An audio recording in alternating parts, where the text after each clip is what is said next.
made a very nice setup here. I've got the script on my Kindle. I'm recording through my phone. My laptop is there. It looks tidy because I've got all my desktop folders into a nice little folder called Fake Tidy Desktop. And it's displaying pictures that I've taken throughout the years.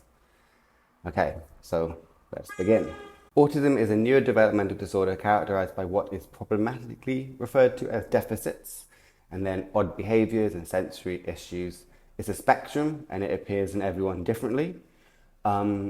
Vaccines by no means cause autism. There's no biological mechanism by which a vaccine could cause autism. And it's also highly correlated with ADHD. So if you have ADHD or autism, you have a 30-50% chance of being diagnosed with the other one as well. They're comorbidities. Okay, the DSM-5 is a diagnostic tool by which autism and many other mental disorders are diagnosed. I've chosen to break down my autistic behaviours and map them onto the DSM-5 in order to give credence to my argument and also save a psychologist a lot of time in the future. Okay. The DSM-5 is broken down into 4 categories that look at the different behaviours and deficits that autistic individuals express, and that's further broken down into how they manifest. So in category A, we have a persistent deficit in social communication and social interaction across multiple contexts, as manifested in social interactions, communication, and empathy and relationships. Okay, so an autistic individual may have difficulty making and maintaining friendships. Forming friends for me as a kid was very difficult. I would observe kids in the playground all playing together, and I would be utterly bewildered as to how they were all playing together and what rules they were following, like how you became friends with someone.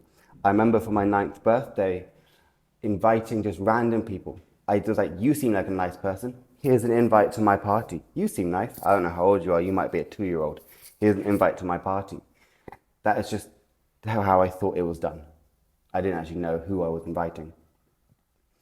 I remember 2 close friends as a kid. That was Hope and Gwydion. And then until the age of 18, when I started drinking, there were no other friends who I really gelled with. The only ones that I did really gel with were other autistic and neurodivergent individuals, such as Rose, Rosie, and Bryony. I remember when Rosie first met me, apparently, I just started talking to her. We were in French, and I just started talking to her about something random. And she was like, yes, this is how social interaction works. I will be this person's friend. Because she was also as autistic as I was, or maybe more. But basically, I didn't know how to make friends with normal people. Limited interest in initiating interactions, particularly without shared special interests, and challenges with understanding and responding to social cues. One of the reasons I have so few friends was because unless you like Joni Mitchell, Lord of the Rings, YA dystopian novels, then I didn't know how to talk to you. And I didn't know how to strike a conversation. I wasn't interested in anything that everyone else was interested in, and I was very intensely interested in the things I was interested in. Okay, autistic people have difficulty with non-verbal communication, developing and maintaining conversations, and have a preference for their special interests. Every interaction I've ever had was like a puzzle that I was trying to figure out. The beginning stages are easy. You just go around the edge, you say hello, you hug them, how are you? Oh, have you had a nice week or year since I last saw you, whatever it is. But then as you progress in the conversation, I get more lost. So I'm like, how much eye contact am I making? What is my body language saying? Should I be changing my body language for the other person? I can't tell when someone is joking. The other day in the jungle, the guide told me that the biggest spider in the Americas was the size of me. And I was like, mate, I've studied biology. I know it's a bird-eating tarantula. They're about this big. And he's like, no, Spider-Man. So I legitimately thought that a guide who'd been working in the jungle for 30 years thought that the biggest spider was me. I don't know how to talk in groups unless it's a topic of special interests. I often don't understand why certain questions are being asked of me, such as, are you all right? They seem kind of obvious to me. I don't say thank you or please to friends and family. I feel like the things I'm asking for, things being done for me, are obligatory because the person's friends and family. And please and thank you I reserve for formal conversations with strangers, because that's the rules of those conversations. I know that, at least. Okay, autistic people may struggle with empathy, although they do have empathy, but okay, they also have difficulty forming emotional connections and expressing their own emotions. And if you've known me for more than a week, then you know that is me down to a T. Friends are able to express incredibly dark things to me, and it will not graze me. I can go about my day, and I can joke about it because I'm not really feeling what they're feeling. And that could be a bad thing, but some people see it as a good thing because it means that a non-emotional response might be what they need in that moment. So they know to come to me when they want that kind of response, not when they want like a sobbing, empathetic response. And this leads me on now to category B, which doesn't relate to the first category at all. Okay, so B, restricted repetitive patterns of behaviour, interests or activities as manifested by at least two of the following. I have examples for all four, so the requirement of two is surpassed. So in terms of routines and rituals, I had pancakes every day for a year. I was read asterisks every day to me for 4 years. I love routines. I go to the same restaurants on certain days of the week. I watch the same amount of TV, and I will watch the same show for probably 4 years running every night before bed. I'll read exactly 10% or 15% of a book. I read my books in 10%, 5% stints because I've got a percentage thing here. I structure my days very much around my special interests. I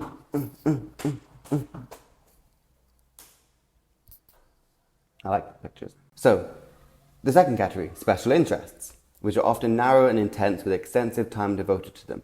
I was obsessed with desserts, Joni Mitchell, as I said, Lord of the Rings, as I've said, social justice as well. Autistic individuals often have a heightened sensitivity to injustice of all levels. I remember being very upset by any injustices that I felt as a kid. Over the last year, I've devoted extensive time and energy to writing, working out, Spanish, reading, and now inexplicably making YouTube videos simply because it emotionally regulates me to have to commit time to these special interests. It's my perfect day off to spend an entire Saturday editing a YouTube video, which I'm about to do. I'm submitting this video as evidence for my autism. Yeah, regulating, spend an entire day in videos, blah, blah, blah, blah, blah, blah. Sensory sensitivities, either hypersensitive or hyposensitive. Hypo being the opposite of hyper. Sensory issues as a kid that I had were socks, underwear, hot liquids, loose clothing, milk, saucers, underwear, did I say that? Unmade beds and sofas. All but saucers and underwear are true today. I have some auditory processing issues where I need subtitles and I can't hear song lyrics at all. Okay. Final manifestation, motor movement and speech pattern. This includes repetitive motor movements known as stims, which are a way that autistic people self-regulate. Self-regulate something. So, I don't know. So I do stim. I clap like this. I also line things up and I flick my fingers. And those two are very common in a lot of autistic people. I also do this thing where if I get an email or if I get a piece of something that excites me or excites my nervous system anyway, so it might not be a good excitement if it's like an interview about a job, say, I'll just jump up and just start pacing around the room, and then I won't even realize I've done it, really, and I'll be like, okay, sit back down. I guess it's just like an automatic have to jump up and move around. I don't know why. So I guess my speech patterns may have also been affected by my autism, and maybe that's why I spoke too fast or mumbled, maybe. Or maybe that was my ADHD and my mind going too quickly. Don't know. Okay, category C, so separate now. Symptoms must be present as a child and may be masked by learning strategies in later life. In terms of early signs of autism, I've definitely mentioned all the ways they manifested. So the other thing is masking. And masking is when autistic people have behaviours that conceal their autism, so to fit in socially. without understanding and masking, you might think that I'm not autistic because of I socialize and I am quite good at it when I do it. But this has always been surrounded by substances. I've never really been someone who socialized without alcohol. And alcohol just shuts down the brain that's monitoring my behavior, monitoring my eye contact, monitoring what I say, and allows me to socialize.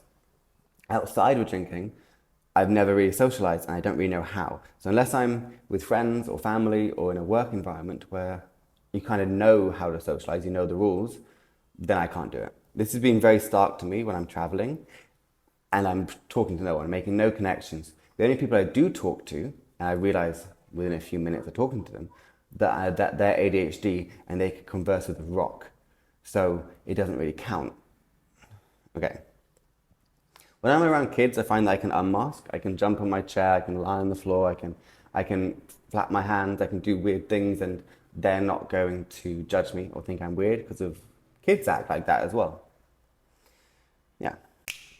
As a side note, just auditionally, I work with kids now, and they are so good at interacting with each other, and they make friends so easily. I've seen how easy it is. I think the only kids that behave how I behaved are the ones that might have autism, or probably do. They don't know how they're the ones that struggle. Also, I have very black and white thinking. I struggle with the idea of nuance. I really hate subjectivity. I always try and find objective reasons for things, and I think that is down to my autism. I find it annoying that there isn't strict definitions of what constitutes good and bad art, that it is so subjective. So, yeah, and I've tried my whole life to try and find objective definitions of things to no avail. Okay, the final category is clinically significant impairment in social, occupational, or other important areas of current functioning. So we've seen how this impairs me socially, and academically it isn't obvious if it has impaired me, but it would be nice to have had extra help maybe, and I would have had a lot of pressure lifted off me if I had known earlier that I wasn't as smart as the other kids, is that I had 2 developmental conditions. Neurodivergent people often thrive in academia, I think, because I have found getting a job impossible. I think that was impacted by my autism. For instance, in the fact that I don't interview well. I don't think I come across as mature. And I know that to be the case because the people often perceive me as being younger than Matty, my sister, because of how I behave, not of how I look. So even though I see myself as a mature person, I think that me and a lot of other autistic people are often perceived as younger than we are because we're not acting quite normal. There's an uncanny valley aspect to how we behave, I think, and it just comes across a little bit immature. We are also perceived as looking younger, but I don't know why that is. Okay, so those are all 4 categories. Additionally, I would like to point out that on every single autistic test I've taken, I've received very high marks, and it's something like only 16% of non-autistic people get high marks. The tests are highly correlated with autism. They're very accurate. So, in conclusion, I have autism. And realizing I have autism has been very validating and also has made me really aware of the ways in which I struggle socially. All my behaviours and my social issues align with the structure of the DSM-5 for autism. And thus, any psychologist would probably validate my own feelings on this and tell me that I am autistic. I won't be able to seek out a diagnosis for a very long time, probably. But right now, I think this is fine. A self-diagnosis. And like I said before, this video is evidence as well, because not many people would find what I'm doing right now fun and entertaining. To make a 15-minute video that you're going to send to maybe 5 people, and you're going to spend all day editing when you could just send them the script. Anyway, so this is my autism and me. My autism, how it's manifested in me. Thank you.